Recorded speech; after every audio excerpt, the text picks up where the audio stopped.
Alors, la sophrologie est une technique de relaxation, c'est un outil pour apprendre à mieux réguler nos émotions.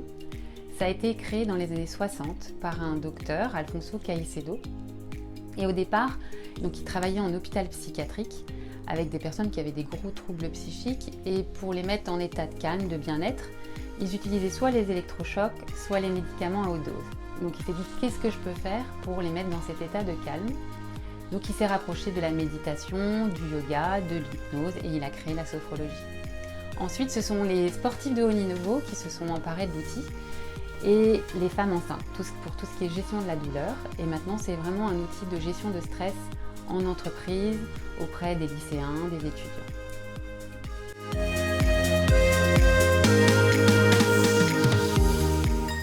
Alors, donc j'interviens dans les collèges, les lycées, auprès d'écoles primaires, également à la fac, auprès de professeurs d'université.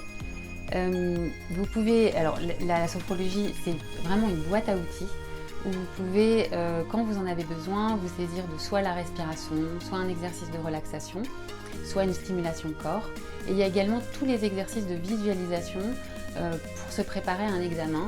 Et nous prenons en compte le besoin et qu'est-ce que je peux mettre en place pour, quand je serai devant cette épreuve, réussir.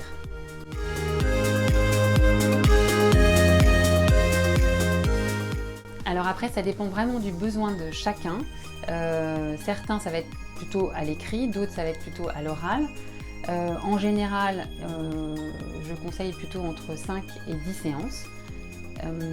J'ai des groupes également dans les lycées où là, nous faisons 10 séances et les élèves ont vraiment la boîte à outils nécessaire quand ils en ont besoin.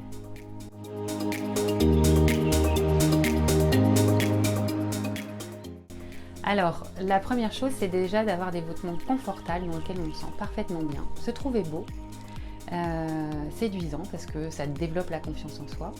Et puis ensuite, en termes d'outils de sophrologie, nous utilisons beaucoup la contraction, donc contracter ses orteils dans les chaussures, ou nous utilisons aussi la respiration abdominale relaxante, et puis donc les exercices de visualisation, où là vous pouvez partir d'un souvenir agréable et utiliser vos 5 sens pour quand j'étais dans cet endroit, qu'est-ce que j'ai aimé, qu'est-ce qui m'a fait du bien.